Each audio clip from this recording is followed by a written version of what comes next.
आप मुझे देख रहे हैं एमएनएस न्यूज लाइव पर। खबरों की शुरुआत करें इससे पहले एक नजर आज की हेडलाइंस पर। लगातार दूसरे दिन शहर में मिले 500 से कम, 7 की हुई मौत। मई का महीना अब तक न तो तपा और न ही तपेगा, युवक की छाती पर मारी ब्लेड। आइए आप खबरें देखते हैं विस्तार से। लगातार दूसरे दिन शहर में मिले 500 से कम, 7 की मौत। कोविड संक्रमण का फैलाव धीरे धीरे सिमटने लगा है।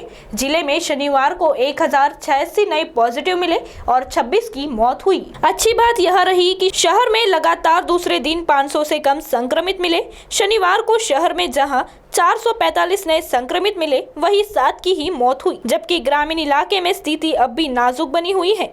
यहाँ 631 नए पॉजिटिव मिले और 9 की मौत हुई। जिले के बाहर के 10 संक्रमितों की मौत हुई।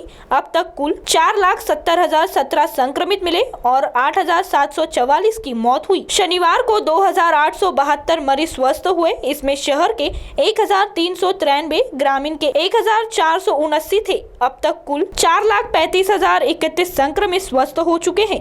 रिकवरी रेट लंबे अरसे बाद 93.90% पर जा पहुंचा है। तो वही दूसरी ओर मई का महीना अब तक न तो तपा है और न ही तपेगा। मौसम विभाग का अनुमान, सामान्य से नीचे बना हुआ है तापमान। नागपुर का मई महीना भीषण गर्मी के लिए जाना जाता है, लेकिन इस वर्ष मई महीने के दूसरे पखवाड़े में अब तक पारा सामान्य स्तर अर्थात 43 डिग्री सेल्सियस के आंकड़े को भी पार नहीं कर पाया है। अनुमान यह भी है कि मई महीने के बचे हुए दिनों में भी पारे की तपन से शहर वासियों को संघर्ष नहीं करना पड़ेगा।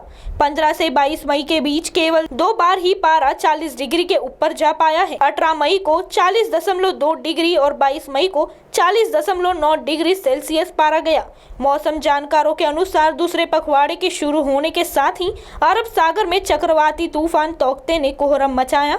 उसका असर महाराष्ट्र, गुजरात, राजस्थान के साथ ही मध्य भारत के आसमान पर पड़ा। उसका असर अभी खत्म होना था कि पूर्व मध्य बंगाल की खाड़ी में कम दबाव का क्षेत्र बन रहा है। तो वही तीसरी ओर युवक की छाती पर मारी ब्लेड। धंतोली में उधारी के पैसे को लेकर हुआ विवाद में 2 आरोपियों ने परिचित युवक को ब्लेड मारकर जख्मी कर दिया। जख्मी सरस्वती नगर तकिया धंतोली निवासी विशाल बुदाजी शाहू है। विशाल 20 मई की रात 11:30 बजे आकाश गजरे के साथ इंडियन जिमखाना के सामने बैठा था।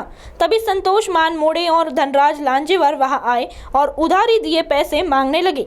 विवाद बढ़ते ही उन्होंने विशाल की छाती पर ब्लेड मारकर उसे जख्मी कर दिया। अब आप हमारे चैनल को ऐप पर भी देख सकते हैं। प्ले स्टोर में जाकर एमएनएस हिंदी लिखिए और ऐप डाउनलोड कीजिए। साथ ही साथ आप हमारे फेसबुक पेज को भी लाइक कर सकते हैं और उन पर भी खबरें देख सकते हैं।